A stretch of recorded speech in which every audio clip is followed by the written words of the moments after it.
Hello everyone, welcome back in today's new video. Friends, आजच्या व्हिडिओमध्ये आपण असे सेंटेन्सेस बघणार आहोत जे की आपण एखाद्याला भेटल्यानंतर किंवा एखाद्याशी बोलताना प्रश्नांमध्ये विचारतो. फॉर एक्झाम्पल, तुम्हाला माझं बोलणं ऐकू येतंय का, किंवा तुम्ही मला ओळखता का, किंवा तुझं माझ्यावर प्रेम आहे का, किंवा तुम्ही का विचारता, तुम्ही खोटं का बोलता, किंवा तुझ्याकडे काय आहे, किंवा तुझ्याकडे एखादी वस्तू आहे का. तर अशा पद्धतीची जी काही प्रश्न असतात ते प्रश्न आपण इंग्रजीमध्ये कशा पद्धतीने विचारायचे ते आपण आजच्या व्हिडिओमध्ये बघणार आहोत. त्या प्रश्नांचं स्ट्रक्चर बघणार आहोत आणि त्याचं मिनिंग सुद्धा बघणार आहोत. व्हिडिओ शेवटपर्यंत नक्की पहा. व्हिडिओ आवडला असेल तर चॅनलला सबस्क्राईब करा, लाईक करा, शेअर करा आणि कमेंट सुद्धा करा. तर व्हिडिओला सुरुवात करूया. आपला पहिला प्रश्न आहे की तुम्हाला माझं बोलणं ऐकू येतंय का. जेव्हा आपला फोन चालू असतो आणि समोरच्याचा रिस्पॉन्स आपल्याला व्यवस्थित येत नाही तेव्हा आपण त्याला विचारतो की कदाचित आपल्याला असं वाटतं की आपलं बोलणं त्याला ऐकू येत नाही, म्हणून आपण विचारतो की तुम्हाला माझं बोलणं ऐकू येतंय का. आता इथं आपण ऐकू येतंय का असा प्रश्न विचारलेला आहे. तर या वाक्याला इंग्रजीमध्ये ट्रान्सलेट करण्यासाठी आपण इथे वापरायचं आहे डू यू. ओके, ऐकू येतंय का. आता इथे शेवटी का हा शब्द आलेला आहे म्हणून आपण इथे डू यू, यू म्हणजे तुम्हाला, डू यू आणि ऐकू येणे म्हणजे ऐकणे, इंग्लिशमध्ये आपण त्याला म्हणतो हिअर मी. ओके, माझं बोलणं म्हणून मी, इंग्लिशमध्ये आपण मी वापरतो. डू यू हिअर मी म्हणजे तुम्हाला माझं बोलणं ऐकू येतंय का असं आपण विचारतो त्यांना. पुढचं आपलं वाक्य आहे तुम्ही मला ओळखता का. अननोन पर्सन आपल्याला भेटल्यानंतर आपण त्याला विचारतो की तुम्ही मला ओळखता का. इथे सुद्धा का आलेला आहे. आपण काय घेणार इथे पुन्हा do you. Okay, do you. आता ओळखणे म्हणजे माहीत असणे किंवा ओळखणे, समजून घेणे. नो, डू यू नो मी म्हणजे मला. डू यू नो मी म्हणजे तुम्ही मला ओळखता का किंवा तुम्हाला माझ्याबद्दल माहिती आहे का. डू यू नो मी असं विचारायचं. पुढचा प्रश्न आहे तुझं माझ्यावर प्रेम आहे का. प्रेम आहे का, डू यू. प्रेम आहे का त्यासाठी इंग्लिशमध्ये आपण वापरतो love me. Do you love me. पुढचा प्रश्न आहे की तुम्ही का विचारता. एखादी गोष्ट आपल्याला समोरच्यानं विचारली तर आपण त्याला पुन्हा प्रश्न करतो की तुम्ही का विचारता. आता याच्यामध्ये का हा लास्टमध्ये आलेला नाहीये, सॉरी, तो मध्ये आलेला आहे. त्यामुळे याचं स्ट्रक्चर थोडंसं चेंज होणार आहे. ह्याच्यामध्ये का साठी आपण काय घेणार आहे, why do you ask. Okay, why do you ask. Ask म्हणजे विचारणे. Okay, why do you ask असं आपल्याला विचारायचं आहे. पुढचं आहे तुम्ही खोटं का बोलता. ओके, तुम्ही खोटं का बोलता. आता इथे सुद्धा का आलेला आहे, तो मध्ये आलेला आहे, प्रश्नाच्या शेवटी आलेला नाहीये. त्यामुळे इथे सुद्धा आपण का साठी काय वापरणार आहोत, व्हाय वापरणार आहोत. व्हाय म्हणजे का, do you, why do you म्हणजे तुम्ही खोटं का बोलता. बोलण्यासाठी इंग्लिशमध्ये कुठला शब्द आपण वापरतो, लाय. लाय म्हणजे खोटं. वाय डू यू लाय म्हणजे खोटं का बोलता, त्यासाठी आपण वाय डू यू लाय असं इंग्लिशमध्ये बोलतो. त्याच्यानंतर तुझ्याकडे काय आहे. एखादी गोष्ट तुझ्याकडे आहे किंवा आपण विचारतो की तुझ्याकडे काय आहे. व्हॉट डू यू हॅव म्हणजे असणे किंवा आहे. आता तुझ्याकडे काय आहे, इथे काय विचारले आपण प्रश्नांमध्ये, काय आहे.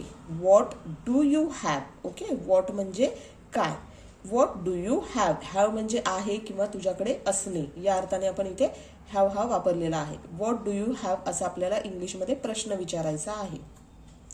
पुढचा आपला प्रश्न आहे तुला काय हवं आहे. हा आपण बऱ्याचदा वापरतो की तुला काय हवं आहे. मुलांना, एखाद्या व्यक्तीला समोरच्या आपण विचारतो की तुला काय हवं आहे. याच्यामध्ये सुद्धा काय आलेलं आहे, काय साठी आपण काय वापरणार आहोत मग, what. Very good. What do you, हवं आहे, हवं असणे म्हणजे गरज आहे म्हणजे need. What do you need. आता तुझ्याकडे काय आहे त्यासाठी आपण काय घेतलेलं आहे, हॅव. पण तुला काय हवं आहे म्हणजे तुला काय पाहिजे यासाठी आपण काय घेतलेलं आहे, need. Okay, what do you need. पुढचा आपला प्रश्न आहे, तुमच्याकडे किंवा तुझ्याकडे कार आहे का? आपण एखादी गोष्ट, आता इथं फॉर एक्झाम्पल कार घेतलेली आहे, एखादी गोष्ट आपल्याला समोरच्याकडे आहे की नाही असं विचारायचं आहे, तेव्हा आपण हा प्रश्न वापरतो की तुझ्याकडे किंवा तुमच्याकडे कार आहे का?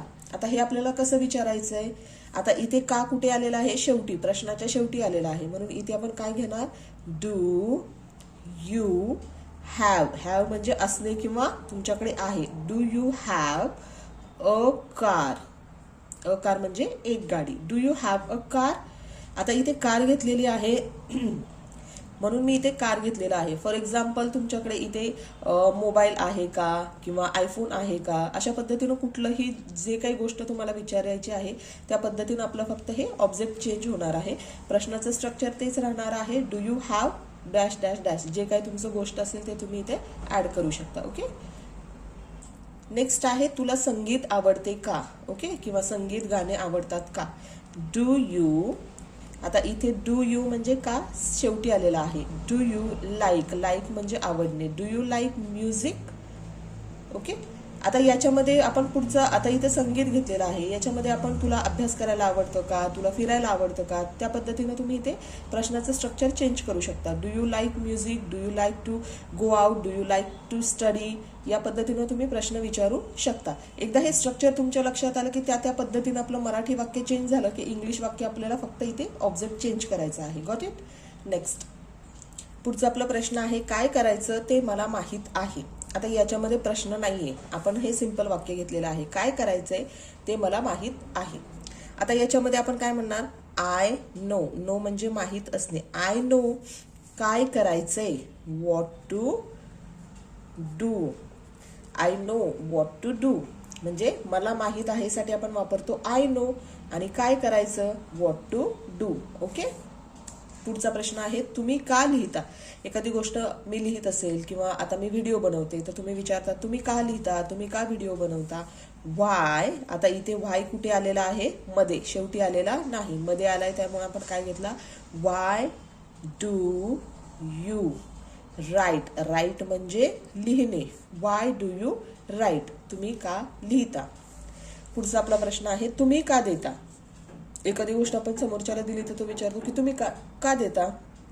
Why do you. Why do you का मध्ये आलेला आहे म्हणून आपण इथे सुरुवातीला वाय घेतलेला आहे. डू यू देता. देणे म्हणजे give. Why do you give म्हणजे तुम्ही का देता. फॉर एक्झाम्पल मुलांना आपण मोबाईल लॅपटॉप वगैरे देतो तर स्कूलमध्ये गेल्यानंतर जेव्हा आपण कंप्लेंट करतो तेव्हा टीचर बोलतात की तुम्ही का देता. Why do you give. Okay. Why do you give असं ते आपल्याला बोलतात. नेक्स्ट, तू उत्तर देतोस का? स्कूलमध्ये आपण मुलांना विचारतो, प्रश्न विचारल्यानंतर तू उत्तर देतोस का, तू काय बोलतोस का? तर याच्यामध्ये का कुठे आलेला आहे? शेवटी आलेला आहे. त्याच्यामुळे आपल्या वाक्याचं स्ट्रक्चर कसं होणार आहे? आता प्रश्नाचं structure, do you give answer. म्हणजे तुला काय विचारलं तर त्याचं उत्तर तू देतोस का? Do you give answer. आता इथे डू सुरुवातीला काय घेतलेला आहे? कारण इथे का हा सगळ्यात शेवटी आलेला आहे म्हणून आपण डू सुरुवातीला घेतलेला आहे. पुढचा आपला प्रश्न आहे, तू व्यवस्थित अभ्यास करतोस का? डू यू अभ्यास म्हणजे स्टडी आणि व्यवस्थित properly. Do you study properly. Do you study properly म्हणजे तू व्यवस्थित अभ्यास करतोस का? आणि आपला लास्ट प्रश्न आहे, समजलं का? कोणतीही गोष्ट समजावून सांगितल्यानंतर सगळ्यात शेवटी आपण विचारतो समजलं का? याच्यामध्ये सुद्धा का आलेला आहे शेवटी. जसं पहिल्या वाक्यामध्ये शेवटी आलेला आहे तसंच इथे का आलेला आहे. तर याचं ट्रान्सलेशन तुम्ही मला कमेंटमध्ये करून सांगा आणि व्हिडिओ कसा वाटला हेही सांगा. नेक्स्ट व्हिडिओमध्ये भेटूया. तोपर्यंत थँक्यू सो मच.